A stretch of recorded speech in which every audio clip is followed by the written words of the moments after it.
ऋग्वेद के किस मंडल में देवता सोम का उल्लेख?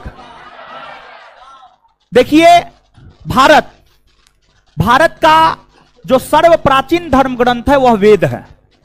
भारत का जो सर्व प्राचीन धर्म ग्रंथ है, मतलब जो सबसे पुराना धर्म ग्रंथ है, वह वेद है। और वेदों की संख्या 4 है, ऋग्वेद, यजुर्वेद, सामवेद, अथर्ववेद।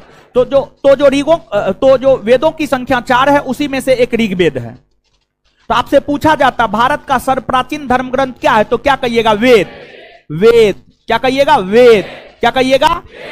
भारत का सर्व प्राचीन धर्म ग्रंथ, वेदों की संख्या 4 वेद में ऋग्वेद, यजुर्वेद, सामवेद और चारों वेदों में सबसे प्राचीन ऋग्वेद, सबसे प्राचीन।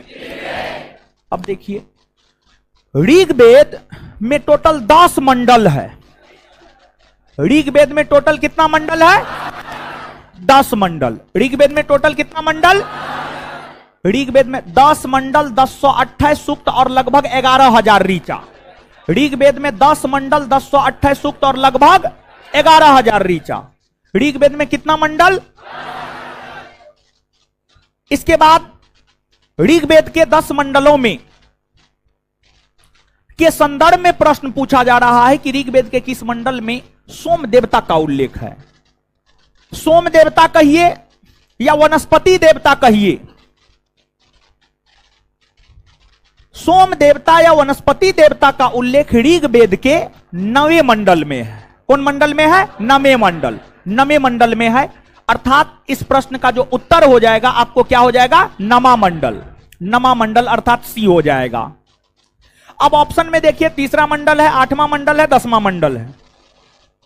आपको जो तीसरा मंडल है, ऋग्वेद के तीसरे मंडल में गायत्री मंत्र का उल्लेख है। गायत्री मंत्र, ऋग्वेद के तीसरे मंडल में गायत्री मंत्र का उल्लेख है।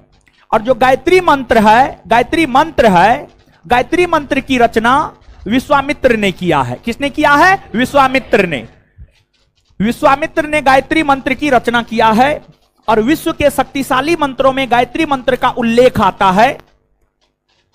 मंत्र है ओम भूर्भुवः स्वः तत्सवितुर्वरेण्यं भर्गो देवस्य धीमहि धियो यो न प्रचोदयात्। आगे है ऋग्वेद का 8वां मंडल। ऋग्वेद के 8वें मंडल के हस्तलिखित ऋचाओं को खील कहा जाता है। क्या कहा जाता है? खील। ऋग्वेद के 8वें मंडल के हस्तलिखित ऋचाओं को क्या कहा जाता है? खील। क्या कहा जाता है? खील। खील कहा जाता है। आगे ऋग्वेद का 10वां मंडल देखिए, ऋग्वेदिक समाज 4 वर्णों में विभक्त था। ऋग्वेदिक समाज में 4 वर्ण के लोग रहते थे, ब्राह्मण, क्षत्रिय, वैश्य और शूद्र। ऋग्वेदिक समाज जो 4 वर्णों में विभक्त था, इस विषय में जानकारी हमें 10वां मंडल देता है। अर्थात परीक्षा के लिहाज से कहे, चातुर्वर्ण समाज के विषय में जानकारी हमें 10वां मंडल देता है। आपके परीक्षा में प्रश्न पूछा जाता है कि ऋग्वेदिक समाज जो चातुर्वर्ण समाज हुआ करता था, उस विषय में जानकारी ऋग्वेद का कौन मंडल हमें देता है? तो आंसर हो जाएगा 10वां मंडल। आंसर क्या हो जाएगा? क्या हो जाएगा? 10वां मंडल। तो ऋग्वेद का जो 10वां मंडल है वह हमें चातुर्वर्ण समाज के विषय में अर्थात यह जानकारी देता है कि ऋग्वेदिक काल में ब्राह्मण, क्षत्रिय, वैश्य और शूद्र ये 4 वर्ण के लोग रहा करते थे। और ऋग्वेद का 10वां मंडल ही पहली बार शूद्र शब्द का जिक्र करता है। और साथ ही साथ ऋग्वेद का 10वां मंडल ही यह कहता है कि परम पिता ब्रह्मा के मुख से ब्राह्मण की उत्पत्ति, और ब्राह्मण का काम है अध्ययन और अध्यापन,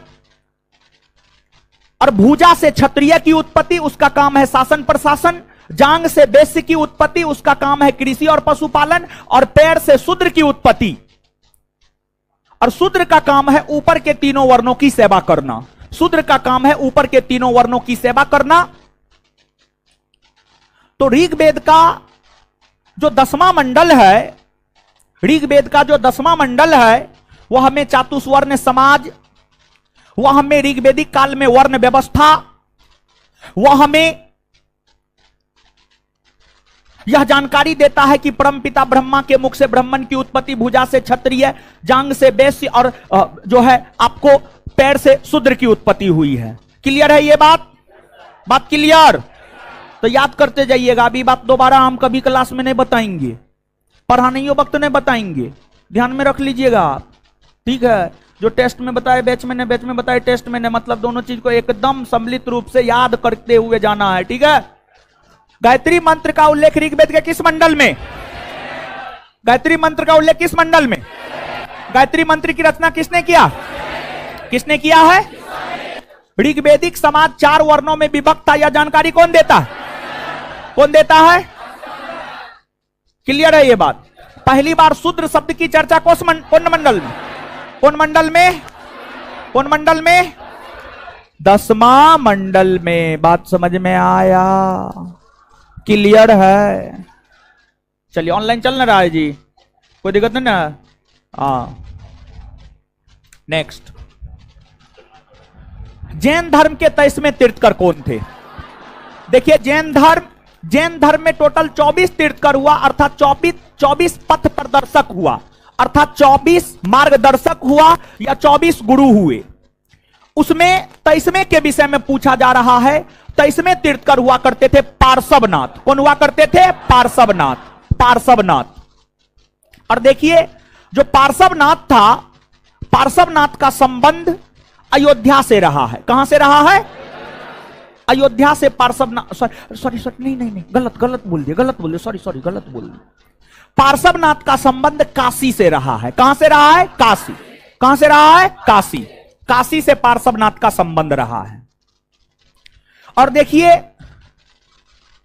काशी के इक्ष्वाकु वंशीय राजा अश्वसेन के पुत्र रहे हैं पार्श्वनाथ। और पार्श्वनाथ ने चातुर्यार धर्म की स्थापना किया।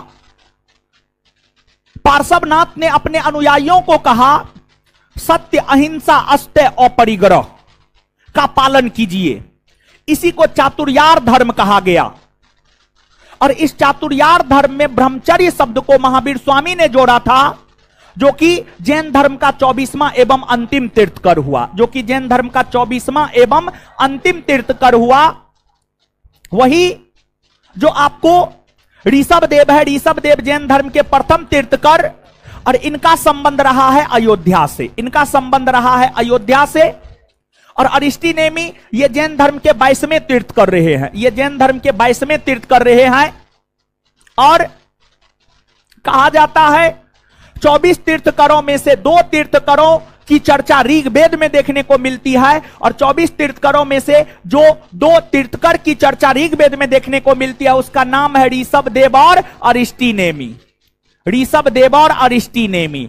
और इसमें जो अरिष्टी नेमी है, अरिष्टी नेमी का संबंध भगवान कृष्ण से भी बतलाया गया है। अरिष्टी नेमी का संबंध भगवान कृष्ण से भी बतलाया गया है। और इन तीर्थकरों का प्रतीक चिन्ह भी आप जान लीजिए, क्योंकि जैन तीर्थकरों का प्रतीक चिन्ह भी आपसे आपके परीक्षा में पूछा जाता है। इसमें ऋषभदेव का प्रतीक चिन्ह है वृषभ, सांड या बैल, जो भी कहना है आप कह लीजिए।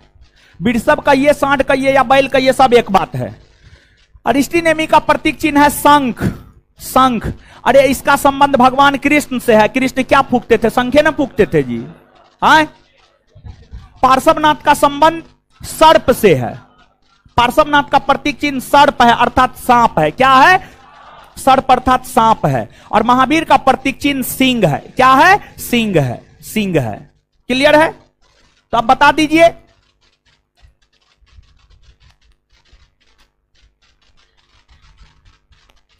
आपको जो है जैन धर्म में कुल कितने तीर्थकर हुए? कितने तीर्थकर हुए? जैन धर्म में कितने तीर्थकर? जैन धर्म का प्रथम तीर्थकर, प्रथम तीर्थकर, प्रथम तीर्थकर, इसका संबंध कौन स्थान से है? कौन स्थान से है? कौन स्थान से है? इसका प्रतीक चिन्ह, प्रतीक चिन्ह, प्रतीक चिन्ह। अच्छा, जैन धर्म के 22वें तीर्थकर, 22वें तीर्थकर, 22वें तीर्थकर, इसका संबंध भगवान कृष्ण से रहा है। इसका प्रतीक चिन्ह, प्रतीक चिन्ह। जैन धर्म के 23वें तीर्थकर कौन है? कौन रहे हैं? इसका संबंध कहां से रहा है? कहां से रहा है? इसका प्रतीक चिन्ह, प्रतीक चिन्ह। जैन धर्म के 24वें और अंतिम तीर्थकर, 24वें और अंतिम तीर्थकर, इसका प्रतीक चिन्ह, प्रतीक चिन्ह। साथ ही साथ आप यहां पर देखिए, अगर सीधा तौर पर कहे जैन धर्म का संस्थापक कौन है तो ऋषभदेव कहिए। लेकिन उसमें वास्तविक शब्द जोड़ दे तो महावीर स्वामी कहिए, और अगर ऑप्शन में ऋषभ देव ना हो तब महावीर स्वामी मारिए। जैन धर्म का संस्थापक पूछे ऑप्शन में ऋषभ देव ना हो तो हर कंडीशन में महावीर स्वामी को मारिए आप। बात समझ में आया? क्लियर है? चलिए आगे है, निम्न में से किस लेखों में अशोक का नाम अशोक मिलता है? देखिए अशोक की अगर आप बात करेंगे, कुछ लेखों में अशोक का नाम अशोक मिलता है, कुछ लेख में अशोक का नाम मगध सम्राट मिलता है, कुछ में अशोक का नाम देवनाम प्रियदर्शी मिलता है। अशोक को जब आप पढ़ेंगे तो सम्राट अशोक के शासनकाल की कई सारी विशेषताएं हैं। जैसे आप ही है, आप में बहुत सारी विशेषताएं होंगी, सुट्टा मारना, लड़कीबाजी करना, मोबाइल चलाना, ये सब आपकी विशेषता होंगी। अब इस सब विशेषता में से किसी एक में ज्यादा निपुण होंगे आप। तो वैसे ही अशोक के शासनकाल की कई सारी विशेषताएं, लेकिन उन विशेषताओं में अशोक के शासनकाल की सबसे बड़ी विशेषता थी अभिलेख जारी करना। अशोक भारतीय इतिहास का प्रथम शासक हुआ जिसने अभिलेख जारी किया। अशोक भारतीय इतिहास का प्रथम शासक हुआ जिसने अभिलेख जारी किया, जिसने अभिलेख जारी किया, और वही उसके शासनकाल की सबसे प्रमुख विशेषता मानी जाती है। अशोक के अधिकतर अभिलेखों में अशोक को देवनाम प्रियदर्शी कहा गया है, अर्थात देवता का प्यारा कहा गया है। लेकिन कुछ अभिलेख है जिसमें अशोक के लिए अशोक नाम आया है, जैसे मौस्की, गुर्जरा, उडेगोलम, इस सब में अशोक के लिए अशोक नाम आया। इस सब में अशोक के लिए क्या नाम आया है? अशोक। अर्थात इसका सही उत्तर क्या हो जाएगा? डी। क्या हो जाएगा? डी। अब अगर आप मौस्की की बात करेंगे तो मौस्की मिला है कर्नाटक से, गुर्जरा उदेगोलम मिला है मध्य प्रदेश से, मध्य प्रदेश से। और देखिए अशोक को मगध सम्राट भी कहा जाता है। राजस्थान के भाबरू या बैराट नामक स्थल से एक अभिलेख मिला है जिसे भाबरू या बैराट अभिलेख कहा जाता है, और राजस्थान के भाबरू या बैराट नामक स्थान से जो अभिलेख मिला है जिसे भाबरू या बैराट अभिलेख कहा जाता है, इसमें अशोक के लिए मगध सम्राट नाम आया है। मगध सम्राट नाम आया है, मगध सम्राट। समझ गए? याद रखिएगा। तो अशोक के लिए किन किन अभिलेखों में या किन किन लेखों में अशोक नाम आया है बताइए? मौस्की, गुर्जरा और मौस्की, गुर्जरा और मौस्की कहां से मिला है? मौस्की, गुर्जरा, गुर्जरा, गुर्जरा, गुर्जरा, उडेगोलम कर्नाटक, उदेगोलम मध्य प्रदेश नहीं, उदेगोलम कर्नाटक, उदेगोलम, उदेगोलम। क्लियर है? इसके बाद अशोक के किस अभिलेख में, अशोक के किस है? आप मारेंगे मुंह तोड़ देंगे। जो बता रहे हैं सुनिए, बैठ जाइए, बैठिए, दांत मत निकालिए, ठीक है। भाबरू या बैराट राजस्थान से मिला है, इसमें अशोक के लिए मगध सम्राट नाम आया है। किस अभिलेख में अशोक के लिए मगध सम्राट नाम आया? भाबरू या भाबरू या भाबरू या कहां से मिला है? आए कहां से मिला है? कहां से मिला है? कहां से मिला है? राजस्थान से मिला है। हाँ, तो धीरज कुमार यादव जी यहां पर कंसेप्चुअली नहीं बता रहे हैं तो तुमको क्या नजर आ रहा है? है? तुम ऐसे ही जीवन भर मैसेज कट पेस्ट कॉपी करते रह जाएगा, तुम्हारा कोई उपाय ना है।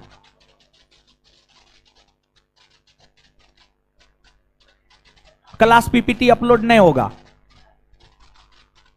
टेस्ट का क्वेश्चन चले गया है, एक विषय में न गया है जी, एक 20 में गया है टेस्ट का क्वेश्चन, ठीक है। आ जाइए, चलिए यहां पर जो है थोड़ा कंफ्यूजन हो गया था। मौस्की कर्नाटक, गुर्जरा मध्य प्रदेश, उदेगोलम कर्नाटक, कोई कंफ्यूजन नहीं रहा आप? मौस्की कर्नाटक, गुर्जरा मध्य प्रदेश, उदेगोलम। चलिए आगे। महमूद गजनबी का सबसे चर्चित आक्रमण सोमनाथ मंदिर पर कब हुआ है? देखिए महमूद गजनबी तुर्की मुसलमान था, महमूद गजनबी तुर्की मुसलमान था, और महमूद गजनबी 1000 ईस्वी से लेकर लगातार 1027 ईस्वी तक भारत पर 17 बार आक्रमण किया। उसका उद्देश्य था भारत पर आक्रमण करके भारत से धन लूटना और उस धन के मदद से मध्य एशिया में एक विशाल इस्लामी साम्राज्य को स्थापित करना। उसी क्रम में महमूद गजनबी का 16वां आक्रमण 1025 ईस्वी में गुजरात के सोमनाथ मंदिर पर हुआ। महमूद गजनबी का सबसे चर्चित आक्रमण सोमनाथ मंदिर पर जो आक्रमण हुआ है वह 1025 ईस्वी में हुआ है। और जब गुजरात के सोमनाथ मंदिर पर महमूद गजनबी ने आक्रमण किया था तो इस समय गुजरात में सोलंकी वंश का शासन हुआ करता था या चालुक्य वंश का शासन हुआ करता था और इस वंश के शासक हुआ करते थे भीम प्रथम। और इस आक्रमण के दौरान महमूद गजनबी ने व्यापक स्तर पर नरसंहार किया और कहा जाता है कि इस नरसंहार में 50,000 से ज्यादा लोग मारा गया था। 50,000 से ज्यादा लोग मारा गया था। और इस आक्रमण से महमूद गजनबी को अकुत संपत्ति प्राप्त हुआ। और महमूद गजनबी जब सोमनाथ मंदिर को लूटकर अकुत संपत्ति के साथ वापस अपने साम्राज्य लौट रहा था तो सिंध के क्षेत्र में जाटों ने डिस्टर्ब किया। और फिर महमूद गजनबी अपना 17वां और अंतिम आक्रमण सिंध के जाटों के खिलाफ किया था। वही महमूद गजनबी अपना पहला आक्रमण 1000 ईस्वी में भारत के सीमावर्ती क्षेत्र को जीतने में किया था। तो ध्यान दीजिएगा, महमूद गजनबी का पहला आक्रमण 1000 ईस्वी में भारत के सीमावर्ती क्षेत्र को जीतने के लिए किया। अंतिम आक्रमण 1027 में जाटों के खिलाफ किया और सबसे प्रसिद्ध आक्रमण सोमनाथ मंदिर पर आक्रमण जो कि 1025 ईस्वी में हुआ। क्लियर? तो महमूद गजनबी अपना पहला आक्रमण कब किया? 1000 ईस्वी। अंतिम आक्रमण कब किया? 1027। किसके खिलाफ किया है? सिंध के जाट। सिंध के जाट के खिलाफ किया है। और सबसे प्रसिद्ध आक्रमण सोमनाथ मंदिर पर आक्रमण कब किया है? और गुजरात के सोमनाथ मंदिर पर जब आक्रमण किया था तो गुजरात में कौन वंश का शासन था? कौन वंश का शासन? कौन वंश का शासन? चलिए, इस समय गुजरात के शासक क्लियर है ये बात? चलिए, हुमायूं द्वारा लड़े गए 4 प्रमुख युद्धों का सही क्रम क्या है? मुगल बादशाह हुमायूं के द्वारा ऐसे अपने शासनकाल में कई सारे युद्ध लड़े गए थे। उसमें 4 प्रमुख युद्ध था। देवड़ा का युद्ध, चौसा का युद्ध, बिलग्राम का युद्ध, सरहिंद का युद्ध। और देखिए, इसमें देवड़ा का युद्ध 1531 में लड़ा गया है। 1531 में। चौसा का युद्ध 1539 में लड़ा गया है। बिलग्राम का युद्ध 1540 में लड़ा गया है। और सरहिंद का युद्ध 1555 में लड़ा गया है। सरहिंद का युद्ध 1555 में लड़ा गया है। तो सही क्रम तो ऑप्शन नंबर ए ही है, अर्थात इसका सही उत्तर हो जाएगा option number A, Deora, Chausa, Bilgram, Sirhind. समझ गए? मूलराज प्रथम कहिए या भीम प्रथम कहिए, दोनों एक ही बात है। ठीक है। अब देखिए, इसमें देवड़ा का युद्ध 1531 में हुमायूं और अफगानी मुल्क के शासक महमूद लोदी के बीच हुआ। हुमायूं और अफगानी मुल्क के शासक महमूद लोदी के बीच हुआ। चौसा का युद्ध 1539 में हुमायूं और शेरशाह सूरी के बीच हुआ। बिलग्राम का युद्ध 1540 में शेरशाह सूरी और हुमायूं के बीच हुआ। सरहिंद का युद्ध 1555 में हुमायूं और सिकंदर शाह सूरी के बीच हुआ। सिकंदर शाह सूरी के बीच हुआ। देवड़ा के युद्ध में हुमायूं की जीत हुई। चौसा और बिलग्राम के युद्ध में शेरशाह सूरी की जीत हुई। और सरहिंद के युद्ध में हुमायूं की जीत हुई। बिलग्राम के युद्ध से हुमायूं को भारत से बाहर जाना पड़ा और सरहिंद के युद्ध से हुमायूं ने फिर से भारत में मुगल सत्ता को पुनर्स्थापित किया। तो हुमायूं के द्वारा लड़े गए युद्धों के क्रम में बताइए, देवड़ा का युद्ध कब हुआ है? देवड़ा का युद्ध कब हुआ है? चौसा का युद्ध कब हुआ है? बिलग्राम का युद्ध कब हुआ है? सरहिंद का युद्ध कब हुआ है? कन्नौज या बिलग्राम के युद्ध से भारत में सूरी वंश के शासन की स्थापना हुई। मुगल सत्ता का अंत हुआ, सूरी वंश के शासन की स्थापना हुई। और सरहिंद के युद्ध से भारत में सूरी वंश के शासन का अंत हुआ और मुगल सत्ता पुनर्स्थापित हुआ। मुगल सत्ता पुनर्स्थापित हुआ, याद रखिएगा।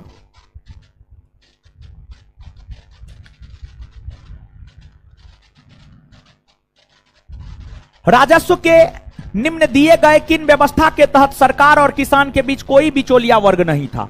देखिए ध्यान दीजिएगा, जब भारत में अंग्रेजों का शासन था ना, जैसे अभी भारत में मोदी जी का शासन है ना जी, मोदी जी हम लोगों से टैक्स जीएसटी के रूप में वसूलते हैं, हाँ या ना?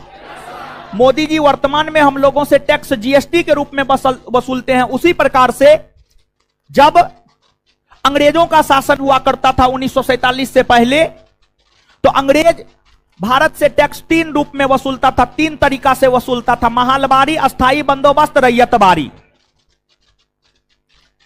महलबारी व्यवस्था के अंतर्गत होता क्या था?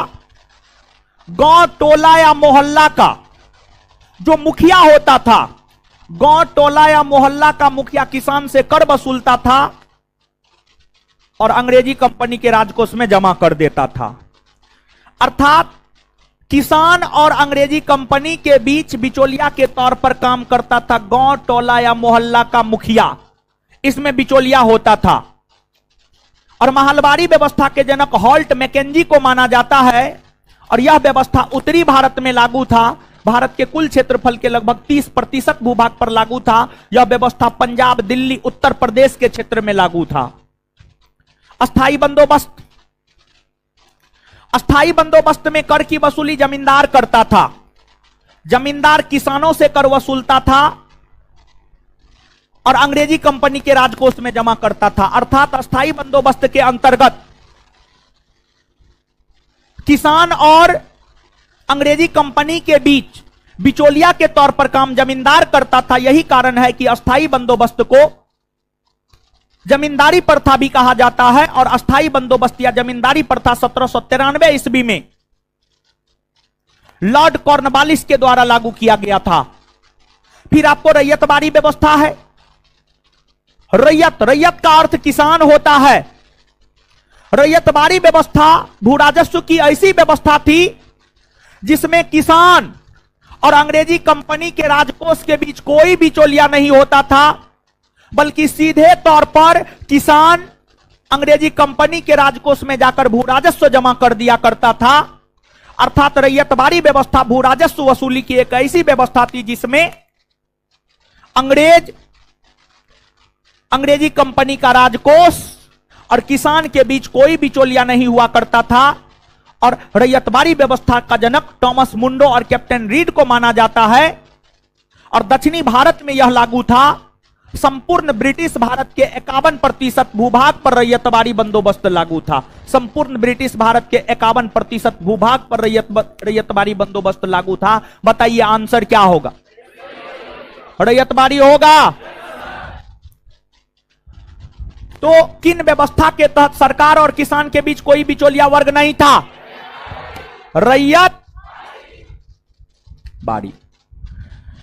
निम्नलिखित में से किस गवर्नर या वायसराय, गवर्नर जनरल या वायसराय को एक अफगान शेर अली अफरीदी ने पोर्ट ब्लेयर में चाकू मारकर हत्या कर दिया?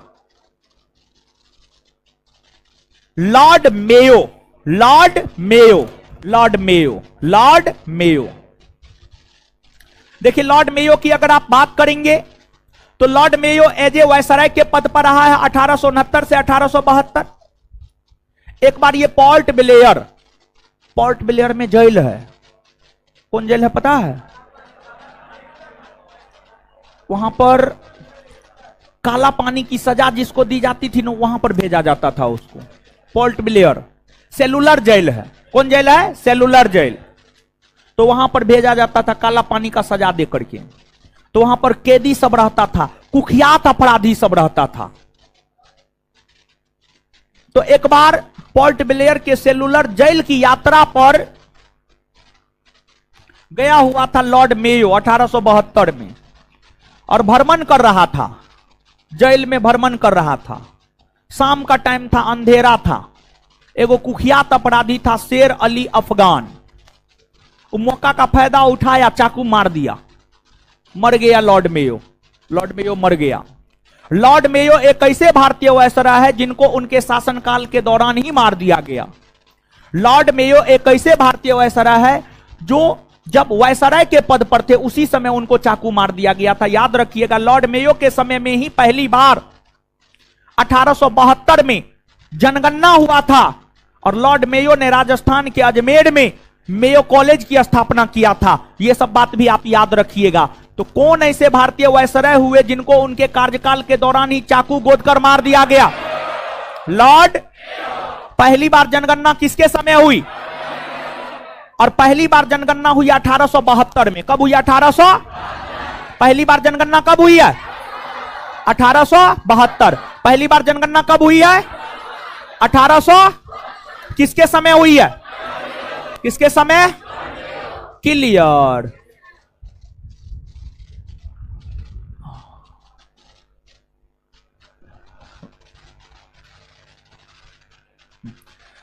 ये सब जो है ना, ऑनलाइन वाला सब जो है मैसेज कर रहा, लाइव चैट नहीं दिखता है।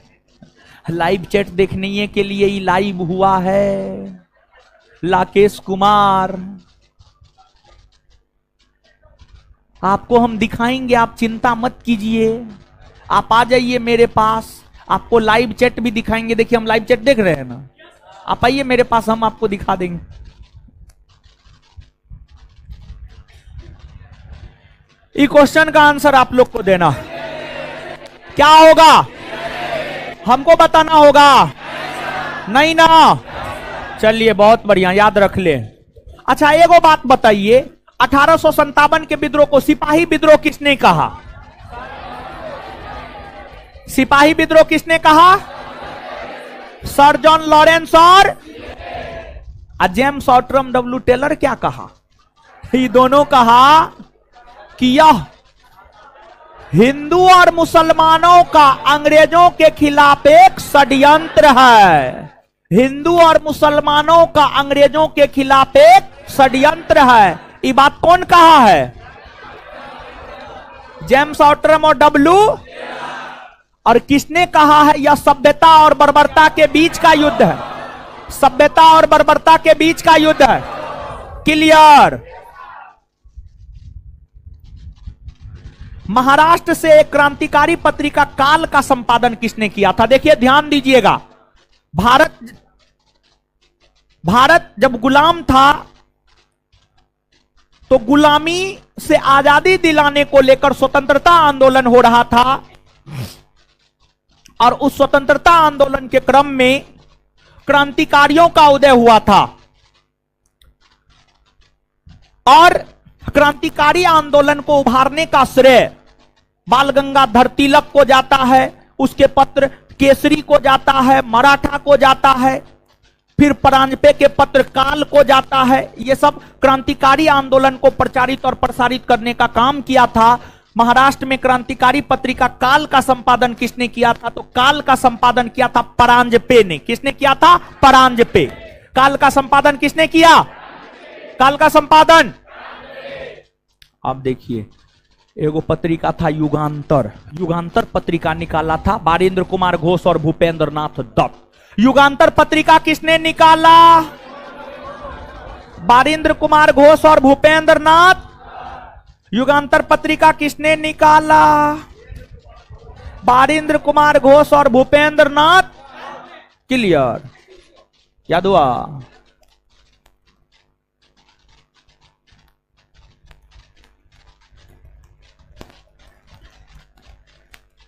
आए बताइए। बाल गंगाधर तिलक ने केसरी और मराठा। कौन पत्रिका? केसरी और मराठा। केसरी और मराठा याद रखिएगा, ठीक है? चलिए आ जाइए, एक सेकंड में आ जाइए। आ रहे हैं। युगांतर पत्रिका कौन निकाला है जी? केसरी और मराठा। चलिए, निम्नलिखित में से कौन कैबिनेट मिशन के सदस्य नहीं थे? देखिए, कैबिनेट मिशन योजना का भारत आगमन 24 मार्च 1946 को हुआ।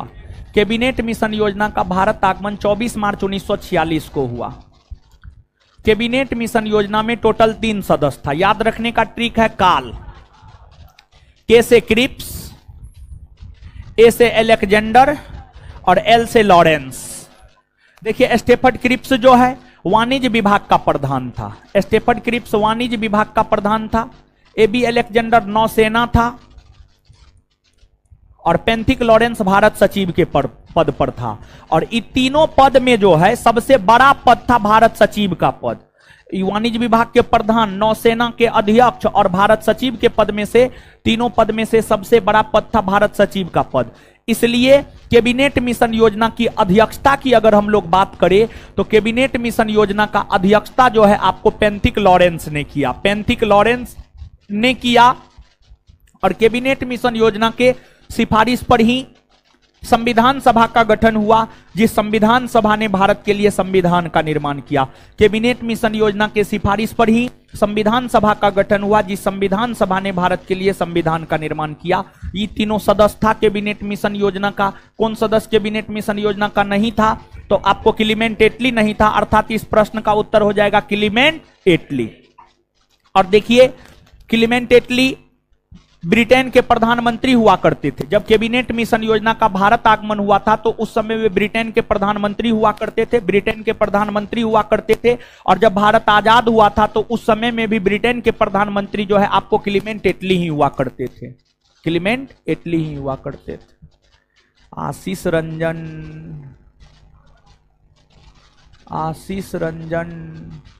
ये तो अभद्र भाषा का प्रयोग कर रहा है।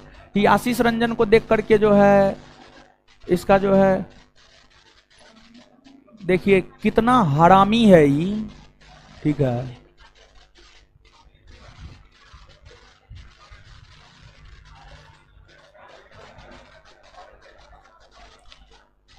चलिए इसको ब्लॉक मार दीजिए और इसका ईमेल आईडी लीजिए, ठीक है।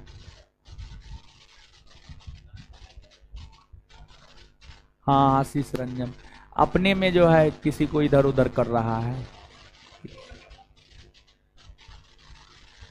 इसको ब्लॉक कर दीजिए। हो ब्लॉक कर दिए, करने आता है ना। उसका ईमेल आईडी पता कीजिए और उसका नंबर उम्र पता करके दीजिए, ठीक है। उसको हम दिखा देते हैं।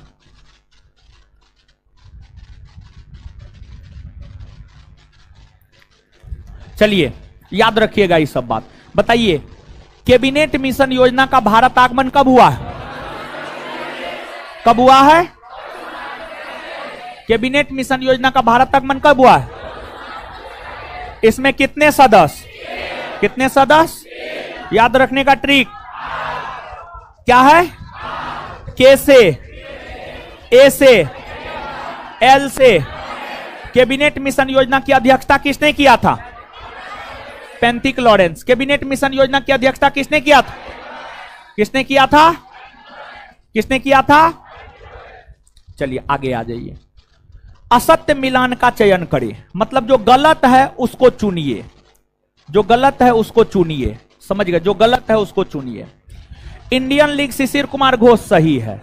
इंडियन लीग की स्थापना शिशिर कुमार घोष ने किया था, सही है। और इंडियन लीग की स्थापना शिशिर कुमार घोष ने 1875 में किया। वेद समाज की स्थापना आचार्य केशव चंद्र सेन ने किया, हां सही है। वेद समाज की स्थापना आचार्य केशव चंद्र सेन ने 1867 में किया। तत्वबोधनी सभा की स्थापना देवेंद्रनाथ टैगोर ने किया, हां किया, यह भी सही है, 1839 में किया। बालिका विद्यालय दादा भाई नेरोजी, नहीं। बालिका विद्यालय की स्थापना 1851 ईस्वी में ज्योतिबा फूले ने किया है। किसने किया? ज्योतिबा फूले ने किया है। अर्थात ये जो है आपको गलत है। ये क्या है? आपको गलत है, यानी आंसर डी हो जाएगा। आंसर इसका क्या हो जाएगा? आपको डी हो जाएगा, समझ गए? याद रखिएगा इसको। बताइए इंडियन लीग का संस्थापक कौन है? इंडियन लीग का संस्थापक, वेद समाज का संस्थापक, तत्वबोधनी सभा का संस्थापक, बालिका विद्यालय का संस्थापक, बालिका विद्यालय।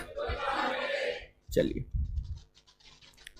किस आयोग की सिफारिश पर लोक सेवा आयोग के गठन की अनुशंसा किया गया?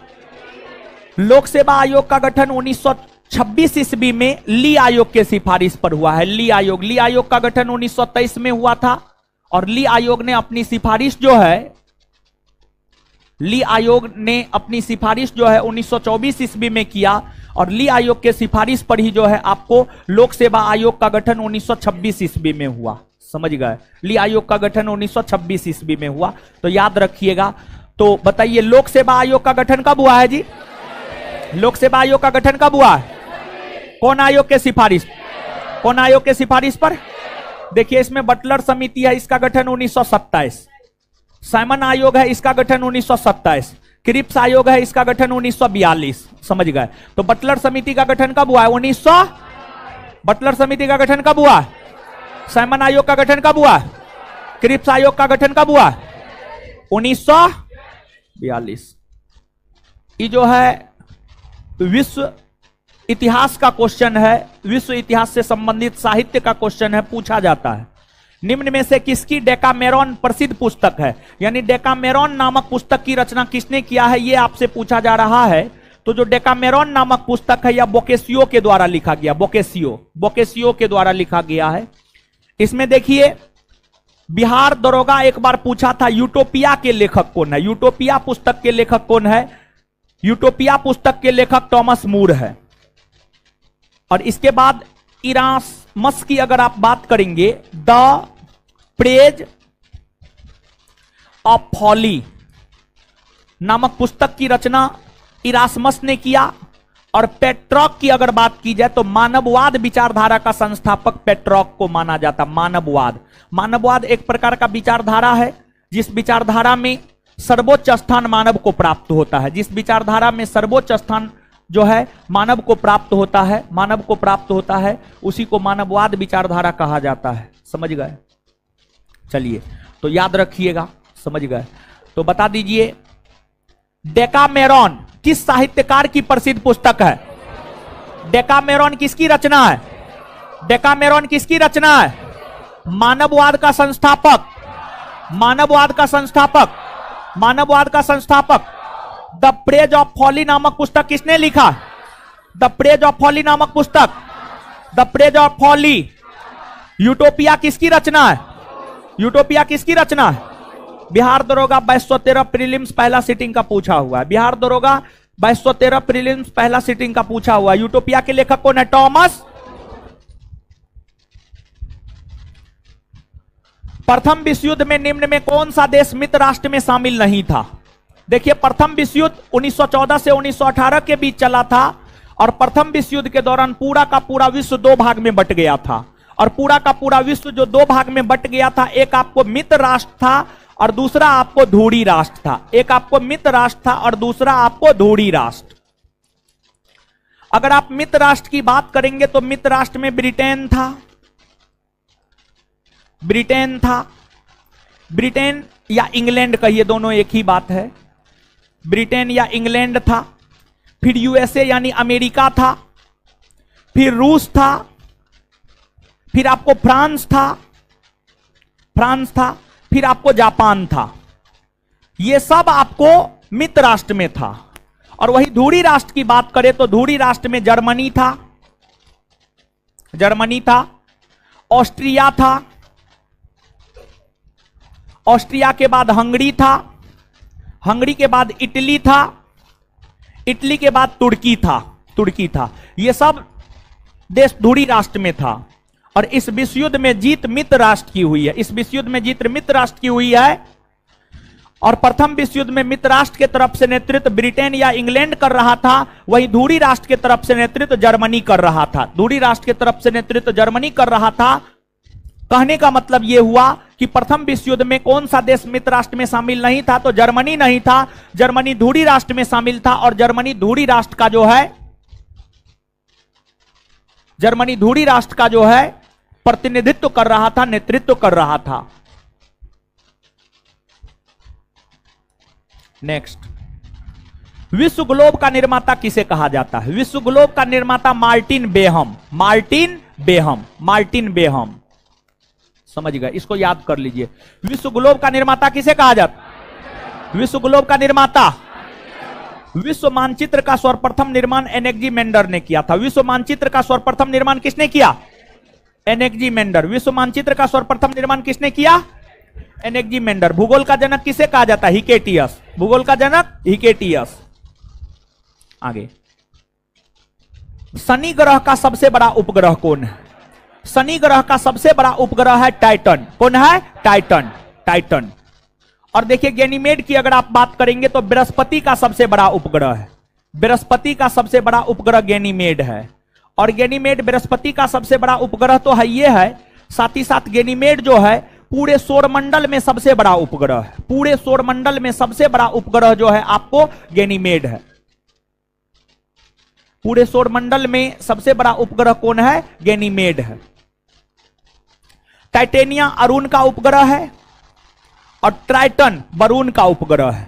ट्राइटन बरून का उपग्रह है, याद रख लीजिएगा, समझ गए। और देखिए ध्यान दीजिएगा, बृहस्पति का सबसे बड़ा उपग्रह गैनीमेड, शनि का सबसे बड़ा उपग्रह टाइटन, अरुण का सबसे बड़ा उपग्रह टाइटेनिया और बरून का सबसे बड़ा उपग्रह ट्राइटन।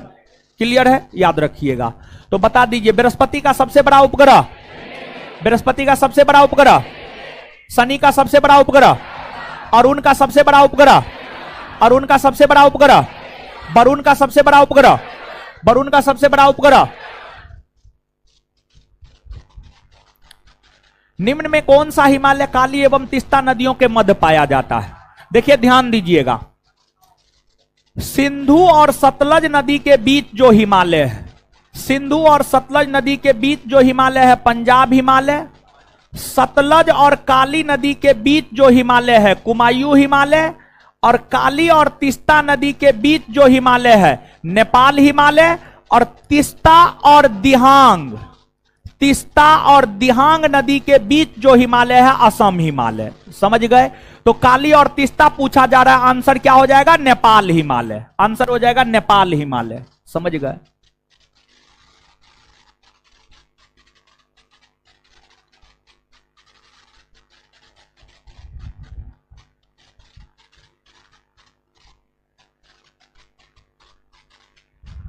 चलिए एक बार बता दीजिए, सिंधु और सतलज नदी तक जो हिमालय फैला हुआ उसे क्या कहा जाता है? सतलज और काली के बीच जो फैला हुआ, काली और तीस्ता के बीच, तीस्ता और दिहांग के बीच।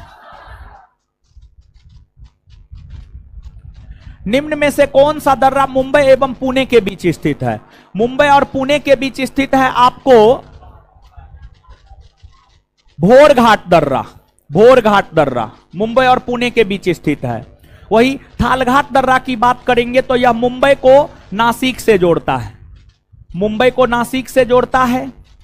और पालघाट दर्रा की बात करेंगे तो केरल में है, कोचीन को कोयम्बटूर से जोड़ता है। केरल के कोचीन को तमिलनाडु के कोयम्बटूर से आपस में जोड़ता है। और सेनकोटा घाट दर्रा जो है तिरुवनंतपुरम को मदुरै से जोड़ता है। तिरुवनंतपुरम को मदुरै से आपस में जोड़ता है, मदुरै से आपस में जोड़ता है। आंसर आपको बी हो जाएगा। समझ गए? तो याद रखिएगा।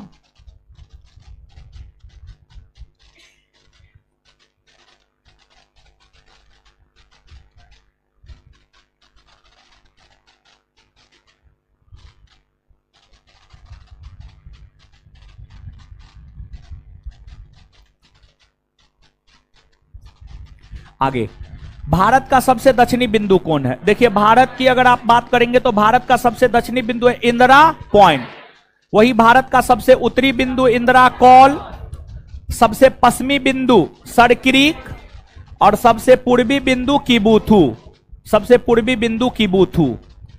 किबुथु अरुणाचल प्रदेश में है, सरक्रीक गुजरात में है, गुजरात में है। इंदिरा पॉइंट अंडमान निकोबार द्वीप समूह में है और इंदिरा कॉल लद्दाख में है। इंदिरा कॉल कहां है? लद्दाख में। समझ गए? तो याद रखिएगा। तो भारत का सबसे उत्तरी बिंदु कौन है जी? सबसे उत्तरी बिंदु, सबसे दक्षिणी बिंदु, सबसे पश्चिमी बिंदु, सबसे पूर्वी बिंदु। निम्नलिखित में से किस नदी का उद्गम बेरीनाग के समीप शेषनाग झील से होता है? बेरीनाग के समीप शेषनाग झील से निकलता है झेलम नदी। कौन नदी निकलता है? झेलम। तो बेरीनाग के समीप शेषनाग झील से कौन नदी निकलता है? कौन नदी निकलता है? अब रावी नदी रोहतांग दर्रा, रोहतांग दर्रा हिमाचल प्रदेश में स्थित रोहतांग दर्रा से निकलता है। चिनाब नदी हिमाचल प्रदेश में स्थित बारालाचा दर्रा से निकलता है, बारालाचा दर्रा से निकलता है। और सतलज नदी तिब्बत के मानसरोवर में स्थित राकस्ताल झील से निकलती है। तिब्बत के मानसरोवर में स्थित राकस्ताल झील से निकलती है। क्लियर है, याद रखिएगा, समझ गए? तो बता दीजिए रावी नदी कौन दर्रा से निकलती है? रावी नदी, रावी नदी, चिनाब नदी, चिनाब नदी और सतलज नदी राकस्ताल। कौन सा झील उत्तराखंड में अवस्थित नहीं है? देखिए सामान्य तौर पर कहा जाता है जिस भी झील में ताल लग गया, ताल लग गया मतलब उत्तराखंड, लेकिन ऐसा कोई बात नहीं है। आपको सात ताल, राकस्ताल, देवताल सब उत्तराखंड में है, लेकिन चंद्रताल उत्तराखंड में नहीं है, बल्कि चंद्रताल हिमाचल प्रदेश में है। और चंद्रताल के साथ साथ एगो सूरज ताल भी है। चंद्रताल और सूरज ताल की आप बात करेंगे तो ये दोनों हिमाचल प्रदेश में है, अब बाद बाकी ये सब उत्तराखंड में है। तो उत्तराखंड में कौन नहीं है? चंद्रताल। चंद्रताल कहां है? हिमाचल प्रदेश। ग्रीष्म ऋतु में चलने वाली आर्द्र हवाओं को किस राज्य में आम्र वर्षा के नाम से जाना जाता है? केरल, केरल। और ग्रीष्म ऋतु में चलने वाली जो आर्द्र हवाएं है उसे पूर्वी भारत में नॉर्वेस्टर कहा जाता है। पूर्वी भारत में नॉर्वेस्टर कहा जाता है। कर्नाटक में चेरी ब्लास्म कहा जाता है, चेरी ब्लास्म कहा जाता है। बंगाल में इसे काल बैसाखी कहा जाता है। बंगाल में काल बैसाखी कहा जाता है, काल बैसाखी, काल बैसाखी कहा जाता है, याद रखिएगा।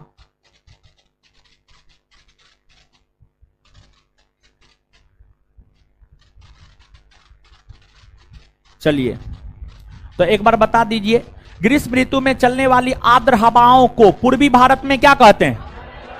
पूर्वी भारत में, कर्नाटक में, केरल में आम्र वर्षा, केरल में, बंगाल में काल बैसाखी। निम्नलिखित में से किस क्रांति का संबंध मसाला उत्पादन से है? मसाला उत्पादन से संबंधित क्रांति है बादामी क्रांति। कौन है? बादामी क्रांति। मसाला उत्पादन से संबंधित कौन क्रांति है? बादामी। गुलाबी क्रांति का संबंध झींगा मछली के उत्पादन से है। झींगा मछली उत्पादन, झींगा मछली उत्पादन से है। खाकी क्रांति का संबंध चमड़ा उत्पादन से है। और अमृत क्रांति का संबंध जो है नदी जोड़ो परियोजना से है। नदी जोड़ो परियोजना, नदी जोड़ो परियोजना से है, नदी जोड़ो परियोजना से है। क्लियर है, याद रख लीजिएगा।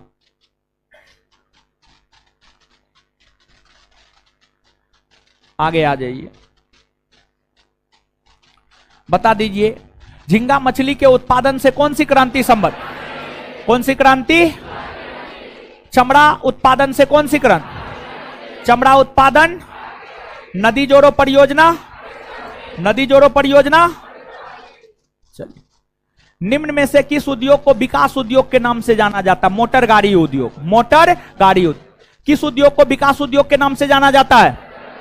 मोटर गाड़ी उद्योग, मोटर गाड़ी उद्योग। 2011 के जनगणना के अनुसार सर्वाधिक साक्षरता वाला केंद्र शासित प्रदेश लक्षद्वीप, लक्षद्वीप।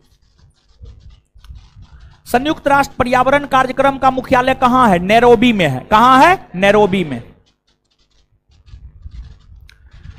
निम्न में से कौन जैविक एवं अजैविक संगठकों के मध्य बिचौलिया का कार्य करता है? उत्पादक। कौन करता है? उत्पादक। आगे, संविधान सभा की प्रमुख समितियों में किस समिति के अध्यक्ष डॉक्टर भीमराव अंबेडकर थे? देखिए, डॉक्टर भीमराव अंबेडकर की बात करेंगे तो प्रारूप समिति के अध्यक्ष थे। और जो प्रारूप समिति है, संविधान निर्माण करने वाली समितियों में सबसे प्रमुख समिति प्रारूप समिति थी। प्रारूप समिति का गठन 29 अगस्त 1947 को हुआ था। इसमें टोटल 7 सदस्य था। प्रारूप समिति में जो टोटल 7 सदस्य था, सातों सदस्य का नाम याद रखना है, क्योंकि पूछा जाता है निम्नलिखित में से कौन प्रारूप समिति के सदस्य थे और कौन प्रारूप समिति के सदस्य नहीं थे, पूछा जाता है आपसे। तो प्रारूप समिति के जो 7 सदस्य थे, इसके अध्यक्ष थे डॉक्टर भीमराव अंबेडकर, भीमराव अंबेडकर, अंबेडकर। इसके बाद इसके दूसरे सदस्य थे के एम मुंशी, के एम मुंशी, के एम मुंशी।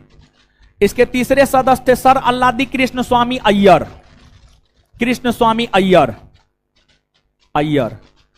इसके चौथे सदस्य थे गोपाल स्वामी आयंगर, गोपाल स्वामी आयंगर,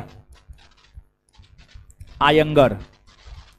इसके 5वें सदस्य थे सैयद मोहम्मद सादुल्ला,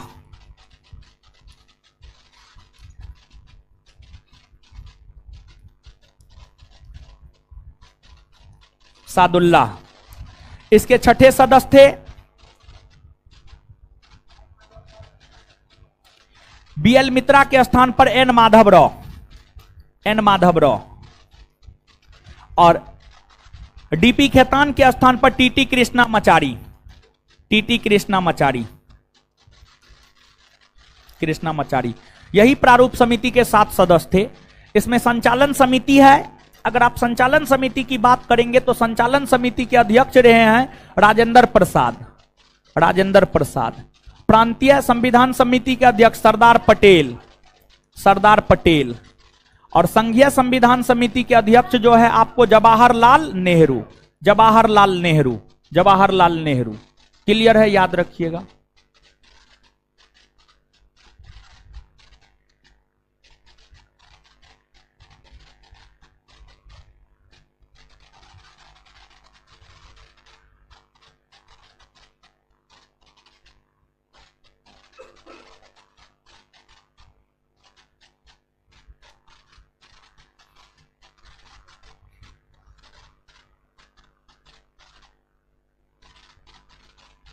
क्लियर है, लिख लिए। चलिए 1 सेकंड में याद कीजिए। तो संचालन समिति का अध्यक्ष कौन थे? प्रांतीय संविधान समिति का अध्यक्ष, प्रारूप समिति के अध्यक्ष, संघीय संविधान समिति का अध्यक्ष। प्रारूप समिति का गठन कब हुआ है? 29 अगस्त 1900। प्रारूप समिति में कितने सदस्य? कौन कौन?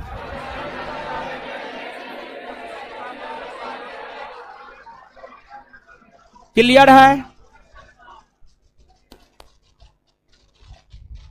नेक्स्ट, कैबिनेट मिशन के प्रस्ताव पर गठित अंतरिम मंत्रिमंडल में शिक्षा मंत्री कौन था? अंतरिम मंत्रिमंडल में शिक्षा मंत्री था आपको सी राजगोपालाचारी। आसफ अली अंतरिम मंत्रिमंडल में रेल मंत्री था। जगजीवन राम अंतरिम मंत्रिमंडल में श्रम मंत्री था।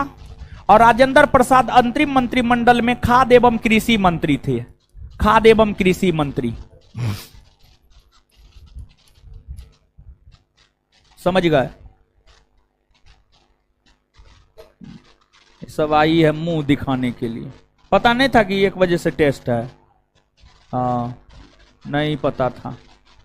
तो मोबाइल चलाने से फुर्सत मिलेगा तब ना। भारतीय संविधान में राज्यपाल की नियुक्ति संबंधी प्रक्रिया कहां से लिया गया? भारतीय संविधान में राज्यपाल की नियुक्ति संबंधी प्रक्रिया जो है आपको कनाडा से लिया गया। कहां से? कनाडा। फिर अगर आप जर्मनी की बात करेंगे तो जब आपातकाल लागू होता है तो आपातकाल लागू होने के समय मौलिक अधिकार पर प्रभाव पड़ता है। तो आपातकाल के लागू होने का मौलिक अधिकार पर जो प्रभाव पड़ता है यह प्रावधान जर्मनी के संविधान से लिया गया है। जर्मनी के संविधान को वाइमर संविधान कहा जाता है। जैसे भारत के संविधान को भारत का संविधान कहा जाता है, वैसे ही जर्मनी के संविधान को वाइमर संविधान कहा जाता है। आयरलैंड से राज्य के नीति निर्देशक तत्व लिए गए हैं और दक्षिण अफ्रीका से संविधान संशोधन की प्रक्रिया लिया गया है। निम्न में से कौन सा राज्य 6ठी अनुसूची में शामिल नहीं है? देखिए 6ठी अनुसूची में 4 गो राज्य शामिल है। असम, मेघालय, मिजोरम, त्रिपुरा। त्रिपुरा 6ठी अनुसूची यह कहता है कि असम, मेघालय, मिजोरम, त्रिपुरा के अनुसूचित क्षेत्र और जनजातीय क्षेत्र प्रशासन चलाने का अधिकार भारत के राष्ट्रपति को होगा। इस बात की चर्चा 6ठी अनुसूची में है। तो आंसर हो जाएगा क्या? मणिपुर। निम्न में से किस राज्य का गठन वर्ष 1987 ईस्वी में नहीं हुआ था? मिजोरम का गठन 1987 में हुआ, मेघालय का गठन 1972 में हुआ, अरुणाचल प्रदेश 1987, गोवा 1987। तो किसका गठन 1987 में नहीं हुआ? मेघालय। मेघालय का गठन 1987 नहीं बल्कि 1972।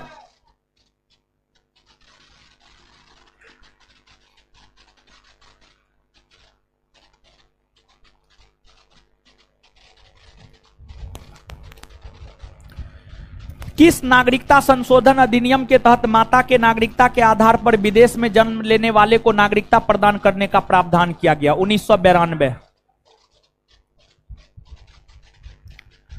भारतीय संविधान के किस अनुच्छेद के तहत कुटीर उद्योग को प्रोत्साहन की चर्चा की गई है?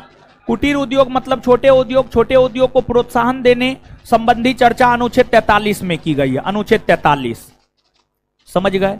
अनुच्छेद 47 में है पोषाहार स्तर और जीवन स्तर को ऊंचा करने की बात। पोषाहार स्तर और जीवन स्तर को ऊंचा करने की बात। अनुच्छेद 48 में है कृषि और पशुपालन। कृषि और पशुपालन। और अनुच्छेद 51 की बात करेंगे तो अनुच्छेद 51 में है अंतर्राष्ट्रीय शांति और समृद्धि को बढ़ावा देने की बात की गई है। अंतर्राष्ट्रीय शांति और समृद्धि को बढ़ावा देने की बात की गई है। समझ गए?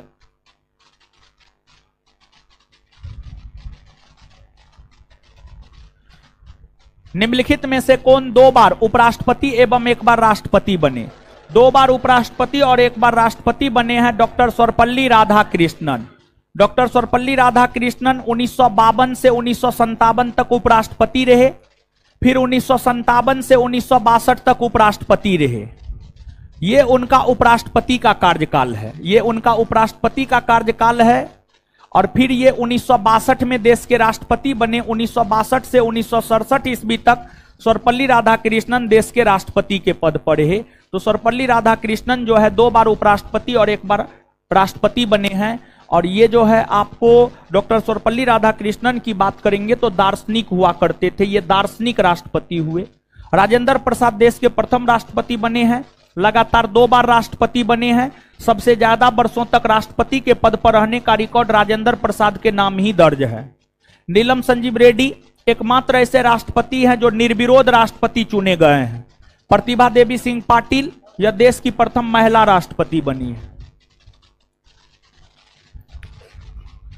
किस संविधान संशोधन अधिनियम के तहत लोकसभा और राज्य विधानसभाओं में आंग्ल भारतीयों के लिए सीटों के आरक्षण को समाप्त कर दिया गया है? 104। देखिए ध्यान दीजिएगा, आप सब लोग जानते होंगे भारतीय संविधान में एक अनुच्छेद है अनुच्छेद 331 और एक संविधान है अनुच्छेद 333। अनुच्छेद 331 के तहत लोकसभा में 2 आंग्ल भारतीय समुदाय के सदस्यों का मनोनयन राष्ट्रपति करते थे और अनुच्छेद 333 के तहत विधानसभा में 1 आंग्ल भारतीय समुदाय के सदस्यों का मनोनयन राज्यपाल करता था। ये जो प्रावधान था, इन प्रावधानों को 104 संविधान संशोधन अधिनियम के तहत समाप्त कर दिया गया है। यही बात कहा जा रहा है। 101वां संविधान संशोधन अधिनियम है। स्टाफ कहां है जी? है आंसर मंगवाइए, आंसर मंगवाइए। कहां गया है स्टाफ सर? अरे आंसर, वो क्वेश्चन क्या लेकर के आ रहे हैं? 101वां संविधान संशोधन अधिनियम की अगर बात करें तो जो 101वां आंसर बंटवाइए इस सबको, ठीक है। 101वां संविधान संशोधन अधिनियम के तहत जो है आपको जीएसटी को संवैधानिक दर्जा दिया गया। गुड्स एंड सर्विस टैक्स, वस्तु एवं सेवा कर को संवैधानिक दर्जा दिया गया है। फिर जो है आपको 102वां संविधान संशोधन के तहत जो है आपको ओबीसी आयोग मतलब राष्ट्रीय पिछड़ा वर्ग आयोग को संवैधानिक दर्जा दिया गया है। राष्ट्रीय पिछड़ा वर्ग आयोग, राष्ट्रीय पिछड़ा वर्ग आयोग को संवैधानिक दर्जा दिया गया है। और राष्ट्रीय पिछड़ा वर्ग आयोग को संवैधानिक दर्जा देने को लेकर भारतीय संविधान में एक नया अनुच्छेद, अनुच्छेद 338 का बी जोड़ा गया। अनुच्छेद 338 का बी जोड़ा गया, ठीक है। इसके बाद 103वां संविधान संशोधन अधिनियम। 103वां संविधान संशोधन अधिनियम की अगर हम बात करें तो 103वां संविधान संशोधन अधिनियम के तहत जो है सामान्य वर्ग के वैसे लोग जो आर्थिक तौर पर पिछड़े हुए थे उन्हें 10% तक आरक्षण, उन्हें 10% तक आरक्षण देने का प्रावधान किया गया है। और जो है आपको सामान्य वर्ग के लोगों को 10% तक आरक्षण देने को लेकर भारतीय संविधान में 2 नए अनुच्छेद जोड़े गए। एक अनुच्छेद 15 का क्लाउज 15 का क्लाउज 6 और एक अनुच्छेद 16 का क्लाउज 6। 15 का क्लाउज 6 और एक अनुच्छेद 16 का क्लाउज 6। ठीक है,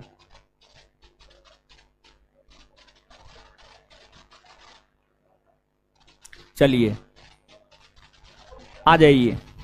तो याद रखिएगा इसको, तो बता दीजिए किस संविधान संशोधन अधिनियम के तहत लोकसभा और राज्य विधानसभाओं में आंग्ल भारतीयों के लिए सीटों के आरक्षण को समाप्त कर दिया गया। 100 जीएसटी को संवैधानिक दर्जा दिया गया। जीएसटी को संवैधानिक राष्ट्रीय पिछड़ा वर्ग आयोग को संवैधानिक दर्जा दिया गया। आय सामान्य वर्ग के लोगों को 10% आरक्षण दिया गया। 100 क्लियर है। चलिए इसके बाद आगे साइंस है। विकास आए हैं जी, विकास कुमार गुप्ता आया है, कहां है? भेज दीजिए उसको।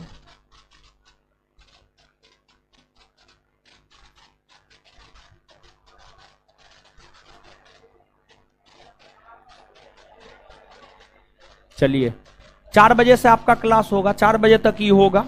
ठीक है, 4 बजे तक होगा। कहां गया जी वो लड़का? 4 बजे तक होगा। 4 बजे से क्लास होगा, मेरा क्लास होगा, इतिहास पढ़ाएंगे। और कल आप लोग का क्लास 12 बजे से है, 12 से 5 है। ठीक है, और आगे जो है आज तो टेस्ट शुरू कर दिए हैं। शनिवार को बोले थे प्रारंभ करेंगे, प्रारंभ कर दिए हैं। आज आप अवगत हो जाइए कैसे होगा, क्या होगा, समझ गए। और इसके बाद जो है आगे आपके परीक्षा तक ये टेस्ट कंटिन्यू रहेगा। हम आपको पहले बता ही दिए थे, एक दिन टेस्ट होगा, एक दिन डिस्कशन होगा, एक दिन टेस्ट होगा, एक दिन डिस्कशन होगा। ठीक है, क्लास आवर बढ़ा रहे हैं, समझ गए। अरे कहां गए जी?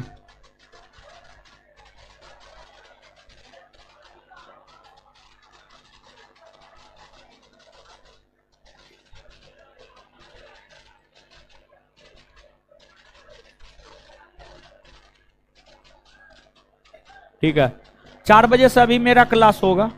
इतिहास में जहां तक पढ़ाए हैं ना, वहां से आगे बताएंगे।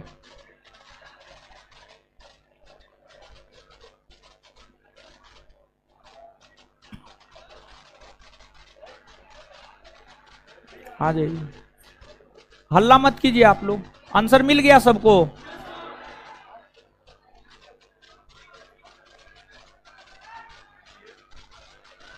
आ जाइए।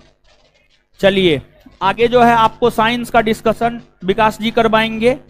साइंस का डिस्कशन कीजिए। हाय, क्या नहीं मिला है? क्या बोल रहा है तुम? ऐसे ऐसे किया जाता है जैसे तुम कर रहा है? हैं? एकदम ऐसे में क्या लगता है तुमको कुछ हो जाएगा जी? हैं? जैसे विद्यार्थी का जो लक्षण है वैसे करो ना जी, आंसर मिलेगा। आंसर दे रहा है ना, ऐसा थोड़े कि आंसर देना छोड़ दिया है। अजीब हाल है तुम लोग का। आए क्वेश्चन बैंक, क्वेश्चन बैंक 10 अगस्त तक आ जाएगा, 10 से 15 अगस्त के बीच में आ जाएगा। ठीक है, आंसर दीजिए। 4 बजे से मेरा क्लास है। आज तो कम टाइम है। देखिए आज जो है टेस्ट तो 12:30 बजे से ही शुरू होने वाला था, लेकिन टेस्ट शुरू हुआ 1:20 पर, तो थोड़ा थोड़ा लेट हो गया। आज पहला दिन था इसलिए भी लेट हो गया। कितना विद्यार्थी आएगा नहीं आएगा कोई अनुमान नहीं था। आगे जो है टेस्ट टाइम से शुरू होगा, टाइम से डिस्कशन होगा, सब चीज बेहतर होगा। 4 बजे तक खत्म कर दीजिए आज, समझे। और 4 बजे से आप लोग का क्लास है, मेरा क्लास है। इतिहास में जो पढ़ा रहे थे वहां से आगे बताएंगे। ठीक है, तो आगे जो है डिस्कशन कीजिए साइंस का। चलिए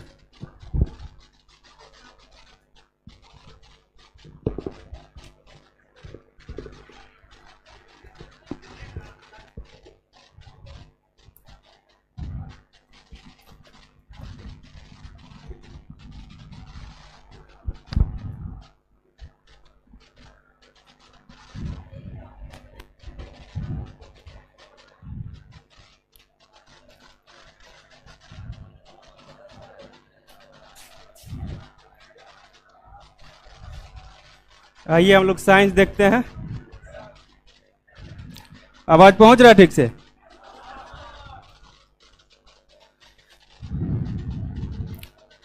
पहला क्वेश्चन है, निम्न में से कौन अदिश राशि है? क्या होगा? विद्युत धारा। किसी भी अदिश राशि, किसी भी राशि को अदिश राशि हम कब बोलेंगे?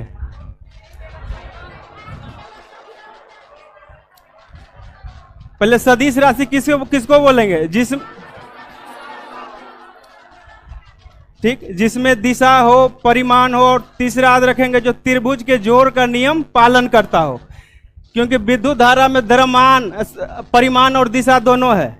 इसमें परिमाण भी है कि इतना एम्पियर है, 10 एम्पियर, 5 एम्पियर, और इसमें दिशा भी रहता है कि हमेशा किस में, निगेटिव चार्ज से पॉजिटिव चार्ज की ओर गमन करता है। इसमें दोनों है, लेकिन ये क्या है, त्रिभुज के जोड़ का नियम पालन नहीं करता, इसीलिए क्या है, अदिश राशि है।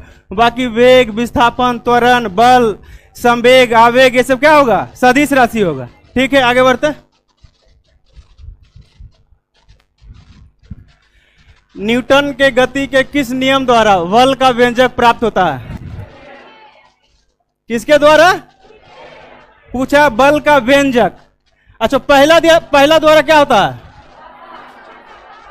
बल का परिभाषा। पहला द्वारा बल का परिभाषा, दूसरा द्वारा व्यंजक, यही पूछा है। तृतीय नियम से क्या होता है? तृतीय नियम को क्या कहते हैं? प्रत्येक क्रिया के बराबर एवं विपरीत प्रतिक्रिया। प्रत्येक क्रिया के बराबर एवं विपरीत प्रतिक्रिया, यही तृतीय नियम को क्रिया एवं प्रतिक्रिया नियम बोलते हैं। क्रिया एवं प्रतिक्रिया नियम किसको? तृतीय को। ठीक है, अब प्रथम को गैलीलियो का नियम भी बोलते हैं। गैलीलियो का नियम और जड़त्व का नियम।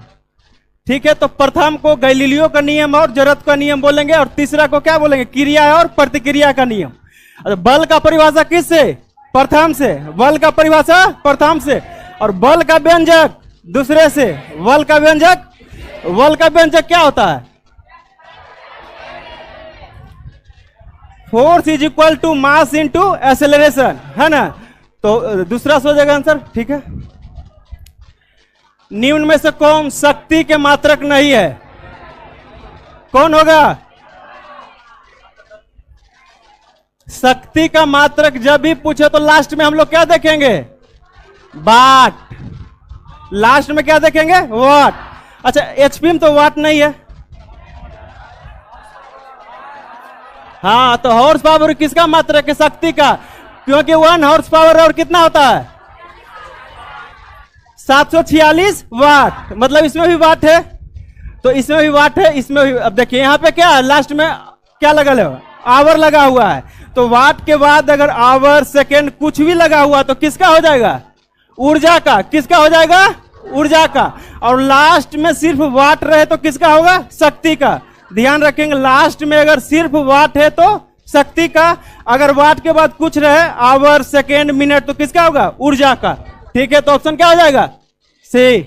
ठीक है, जल का महत्तम घनत्व किस पर होता है? 4 डिग्री सेल्सियस पर। एग्जाम में जाइए, गलत करके आ जाइएगा। किस पे होगा? 4 डिग्री सेल्सियस पे। दिया हुआ क्या? फ़ारेनहाइट। तो फ़ारेनहाइट को, सॉरी, 4 डिग्री फ़ारेनहाइट ही होगा, ये नहीं होगा। 4 डिग्री सेल्सियस को अगर हम फ़ारेनहाइट में चेंज करेंगे तो कितना आएगा? 39.2 डिग्री फ़ारेनहाइट। तो पहला ऑप्शन गलत होगा। ज्यादातर लोग 4 डिग्री फ़ारेनहाइट मार दिए होंगे। तो 4 डिग्री फ़ारेनहाइट नहीं, 4 डिग्री सेल्सियस होगा। और फ़ारेनहाइट कितना होगा? 39.2 डिग्री फ़ारेनहाइट। ठीक है, क्या? अच्छा, बदलने के लिए देखिए, इसका पहले फॉर्मूला रख लीजिएगा, याद कर लीजिएगा शॉर्ट में। C/5 F-32/9, 180 होता है। हाँ, C/5 F-32/9 R/4। अगर र्यूमर में दिया तो R/4 हो जाएगा।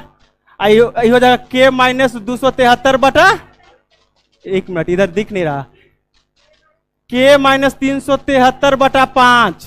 ठीक है, अब जिसको जिससे मान लीजिए सेल्सियस में दिया हुआ, फ़ारेनहाइट में चेंज करना है तो सेल्सियस का वैल्यू रख।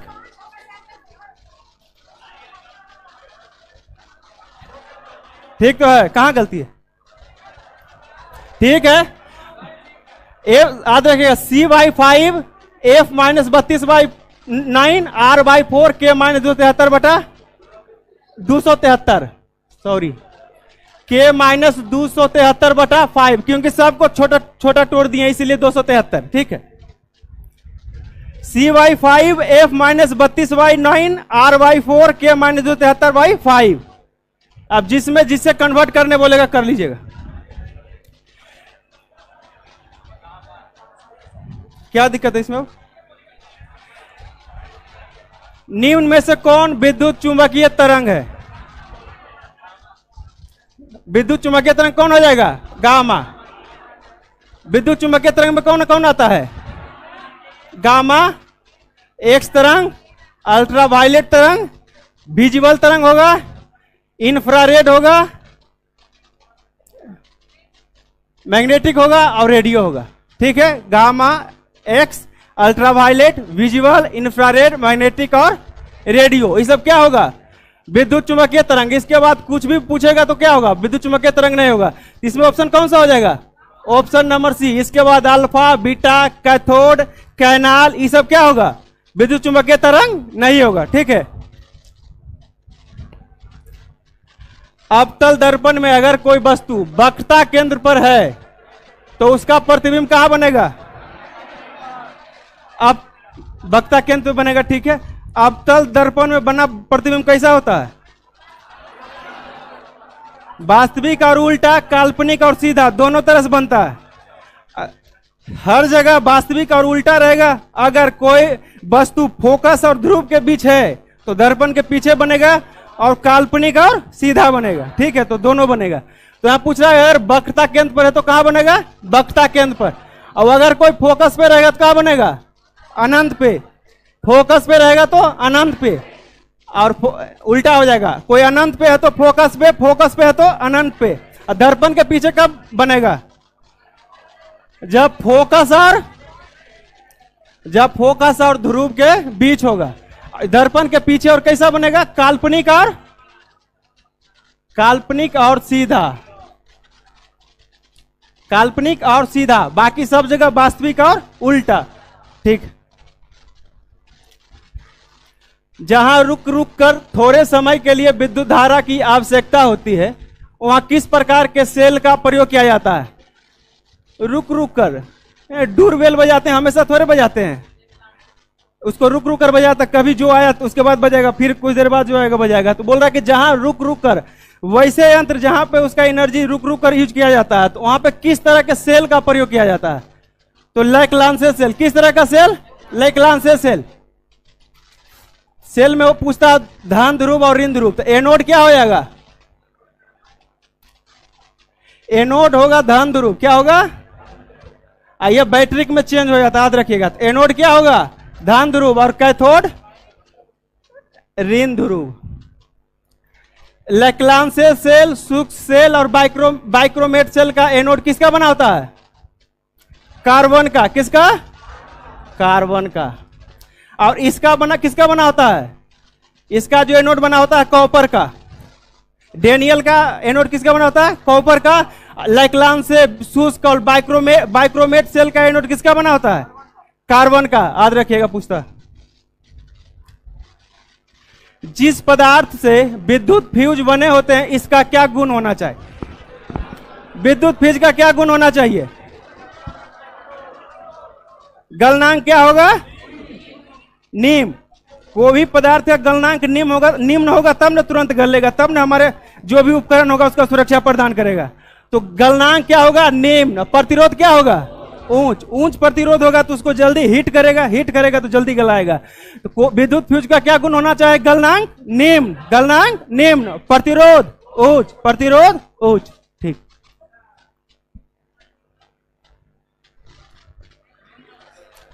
पृथ्वी पर सबसे ज्यादा कौन सा धातु पाया जाता है? कौन सा धातु? अगर बोलेगा पृथ्वी पर कौन सा सबसे ज्यादा तत्व पाया जाता है तो क्या होगा? ऑक्सीजन। पृथ्वी पर सबसे ज्यादा तत्व बोलेगा तो ऑक्सीजन। और उप धातु बोलेगा तो उप धातु बोलेगा तो सिलिकॉन। इसको याद रखिएगा, पहले सबसे ज्यादा ऑक्सीजन, उसके बाद सिलिकॉन, उसके बाद आयरन, उसके बाद कैल्शियम, उसके बाद सोडियम, उसके बाद पोटेशियम, उसके बाद मैग्नीशियम। तो सबसे ज्यादा अगर तत्व बोले तो कौन? ऑक्सीजन। और सबसे ज्यादा उप धातु बोले तो सिलिकॉन, उप धातु बोले तो सिलिकॉन। इसके बाद एल्युमिनियम होगा, छूट गया। तो सबसे ज्यादा धातु बोलेगा तो aluminium, oxygen, silicon, aluminium, iron, calcium, sodium, potassium और मैग्नीशियम। ठीक है, तो यहां पे धातु पूछा, क्या आंसर हो जाएगा? एल्यूमिनियम। एल्यूमिनियम आंसर हो जाएगा। ठीक है, दाब बढ़ने से द्रव का क्वथनांक पर क्या प्रभाव पड़ता है? तो दाब बढ़ेगा तो द्रव के क्वथनांक पर क्या प्रभाव पड़ेगा? बढ़ेगा। दाब बढ़ेगा तो द्रव का क्वथनांक क्या होगा? बढ़ेगा। इलेक्ट्रॉन की तरंग प्रकृति की खोज, यहां से दो क्वेश्चन पूछता है, इलेक्ट्रॉन की तरंग प्रकृति की खोज और प्रकाश की तरंग प्रकृति की खोज। तो यहां पे क्या क्वेश्चन? इलेक्ट्रॉन की तरंग प्रकृति की खोज। तो जब इलेक्ट्रॉन की तरंग प्रकृति की खोज बोलेगा तो क्या आंसर होगा? De Broglie. किसने? De Broglie. इलेक्ट्रॉन की तरंग प्रकृति खोज डी ब्रोगली। और प्रकाश की तरंग प्रकृति खोज हाइगेंस।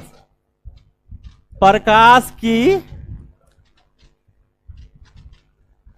तरंग प्रकृति की खोज एंडरसन। किसका खोज किया? पॉजिट्रॉन का। पॉजिट्रॉन का खोज, ये कैसा है? पॉजिटिव चार्ज है, इलेक्ट्रॉन क्या? नेगेटिव। इलेक्ट्रॉन का ये एंटी पार्टिकल है, तो electron negative, positron positive. Positron का खोज किसने? एंडरसन। पॉजिट्रॉन का खोज एंडरसन। प्रकाश की तरंग प्रकृति खोज हाइगेंस। प्रकाश की तरंग प्रकृति खोज हाइगेंस। इलेक्ट्रॉन की तरंग प्रकृति खोज डी ब्रोगली। इलेक्ट्रॉन की तरंग प्रकृति खोज डी ब्रोगली। ये पॉली होगा, क्या हो जाएगा? पॉली। पॉली किसका खोज किया था? किसका? न्यूट्रिनो का। किसका? न्यूट्रिनो का खोज पॉली। याद रखिएगा, ये आवेशहीन और द्रव्यमानहीन, मतलब कि क्या हो जाएगा? मासलेस और चार्जलेस से पूछता है। न्यूट्रिनो क्या है? आवेशहीन और द्रव्यमानहीन। न्यूट्रिनो की खोज पॉली। एक और पूछता है मेसॉन। मेसॉन की खोज इकावा। मेसॉन की खोज इकावा। बोलिएगा, पॉजिट्रॉन का खोज, पॉजिट्रॉन का खोज, न्यूट्रिनो का खोज पॉली। न्यूट्रिनो का खोज, न्यूट्रिनो का खोज, मेसॉन का खोज, मेसॉन का खोज, और प्रकाश की तरंग प्रकृति खोज हाइगेंस। इलेक्ट्रॉन की तरंग प्रकृति की खोज डी ब्रोगली। ठीक है, आवर्त सारणी के अष्टक नियम का सिद्धांत किसने दिया? न्यूलैंड। अष्टक नियम कौन दिया? न्यूलैंड। आवर्त सारणी में कितने आवर्त होते हैं? आवर्त कितना? 7। वर्ग, वर्ग कितना? 18। अच्छा, मेंडलीव आवर्त सारणी का जनक, आवर्त सारणी का जनक बोलेगा तो?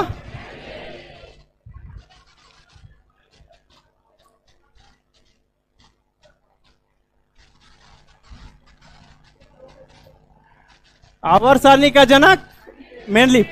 वर्तमान में आवर्त सारणी जो हम लोग यूज करते हैं उसका जनक मोसले। उसका जनक, वर्तमान वाला जनक मोसले।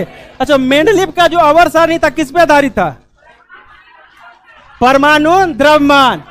मेंडलीव का आवर्त सारणी किस पे आधारित था? परमाणु द्रव्यमान, परमाणु द्रव्यमान। और मोसले का किस पे था? परमाणु, परमाणु संख्या। डोवेराइनर क्या दिया था? त्रिक नियम। डोवेराइनर क्या दिया था? त्रिक नियम। त्रिक नियम क्या था? कि साइड वाला दोनों के द्रव्यमान का योग बीच वाला के द्रव्यमान के बराबर होगा। 3 गो है, याद कर लीजिएगा, पूछता है। पहला हो जाएगा लिथियम, सोडियम, पोटेशियम। मतलब लिथियम और पोटेशियम के अगर द्रव्यमान जोड़े तो सोडियम के बराबर होगा। दूसरा है कैल्शियम, स्ट्रांसियम और बोरॉन। कैल्शियम और बोरॉन का जब परमाणु द्रव्यमान जोड़ेंगे किसका बराबर आएगा? स्ट्रांसियम का।